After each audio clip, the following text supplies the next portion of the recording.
Welcome to Movie Route. Today, I am going to explain an Argentine crime thriller film called The Heist of the Century. Fernando Aranjo lives a decent life as an artist and a judo instructor. However, he's not satisfied and thinks that he's still on the lookout for his calling.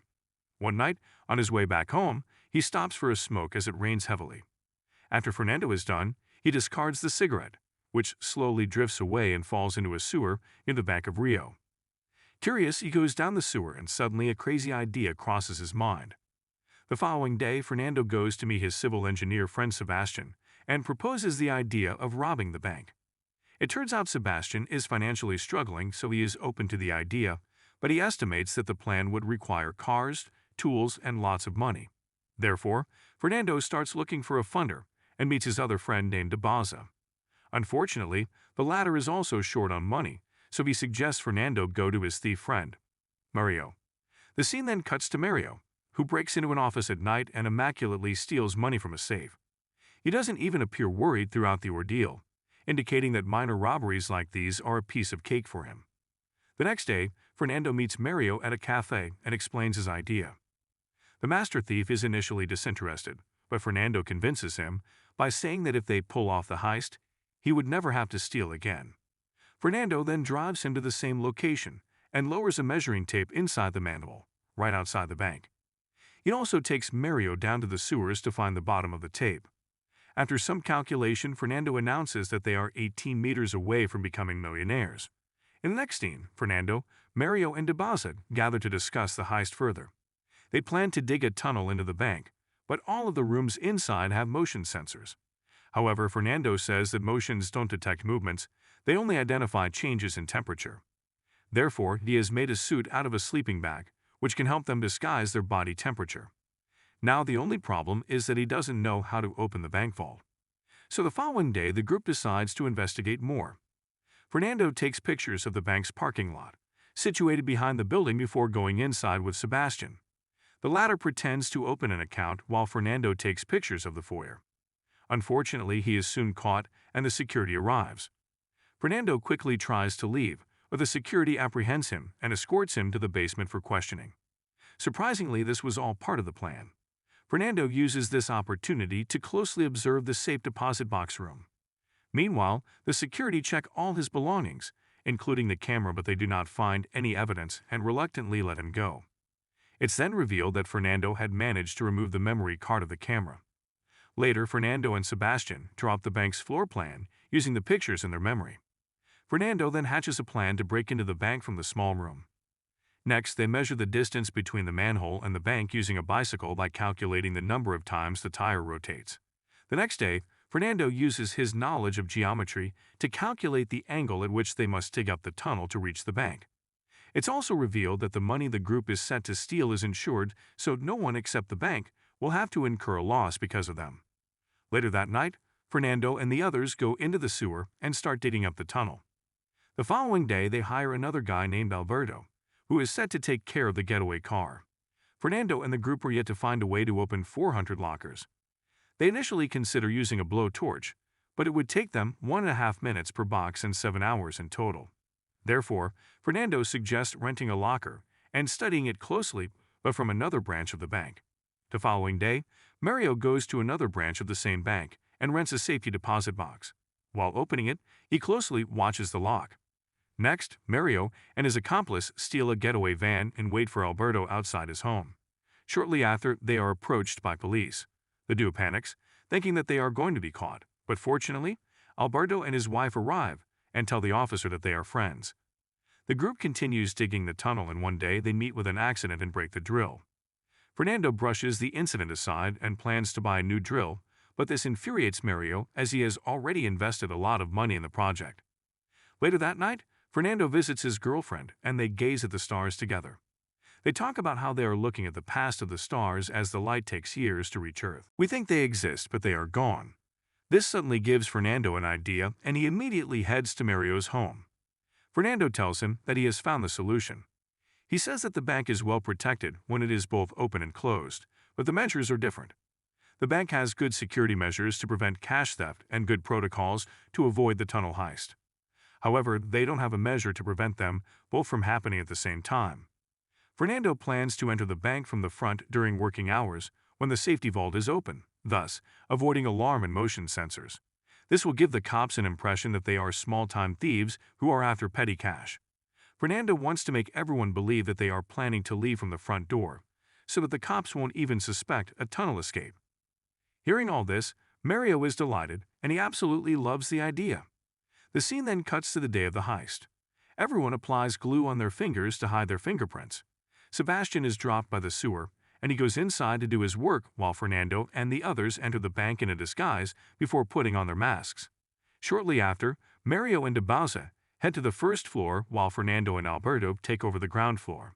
At the same time, they pull out their weapons and order everyone to lay on the ground.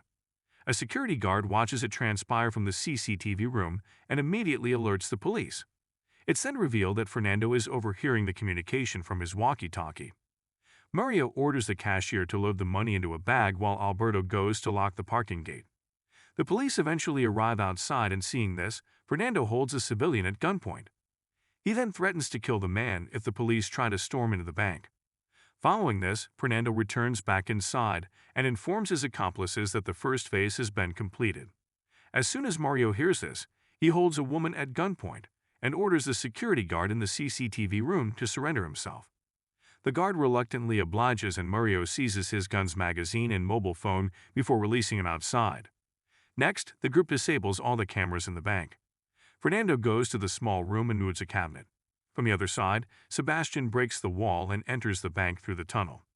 The two then fetch some equipment from their car, head to the vault, and start assembling the machine. A flashback then reveals that Sebastian had built a cannon power machine which can break the lock within 7 seconds. Next, everyone sets a timer on their watches as Sebastian and Fernando start to break into all the lockers. Meanwhile, the police, media, and the relatives of the hostages gather outside the bank.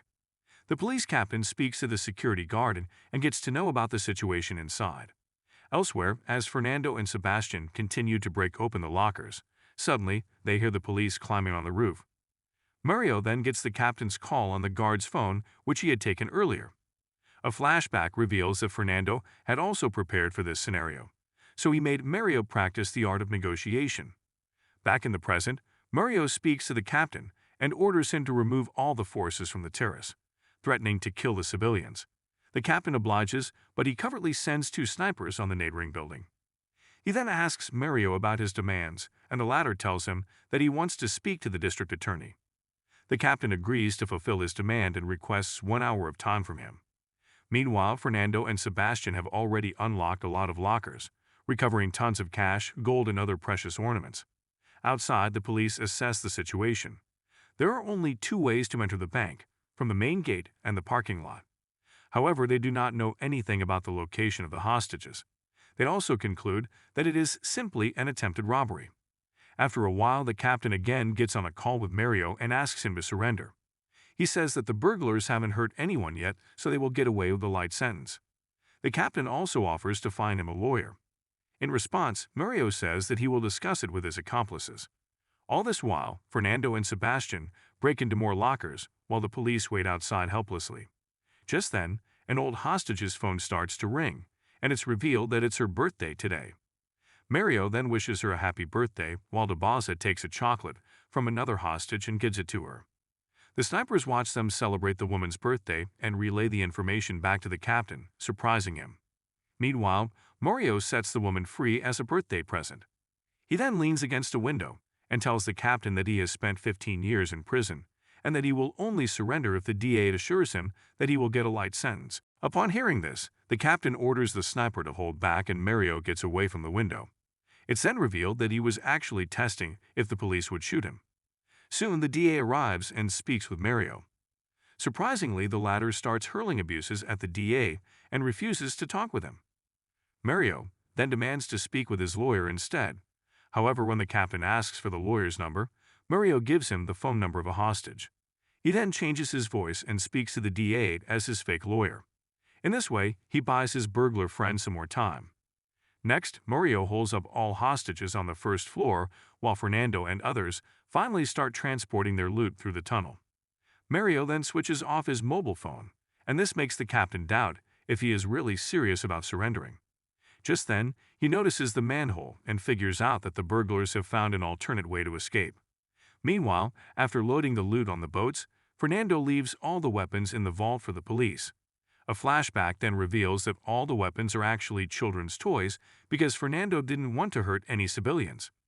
Finally, Mario leaves the hostages on the first floor and joins Fernando in the small room.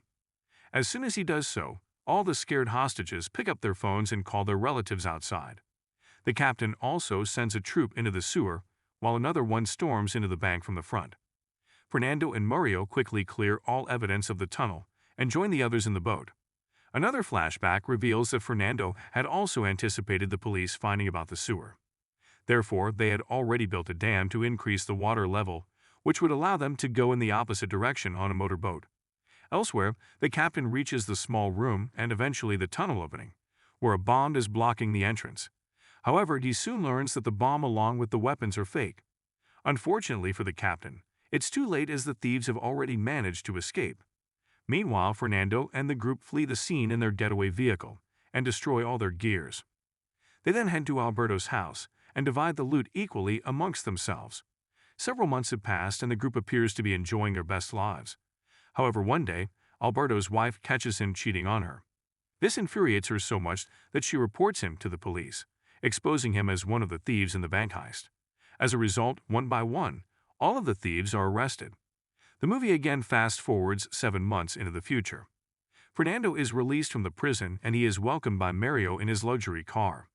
It's then revealed that Fernando had also prepared for a scenario in which they get caught. He purposefully suggested that they use toy weapons so that they don't hurt anyone and get away with lighter sentences. Fernando and others also get to keep a significant proportion of their loot because the bank doesn't keep records of the money and items kept in the safety deposit boxes.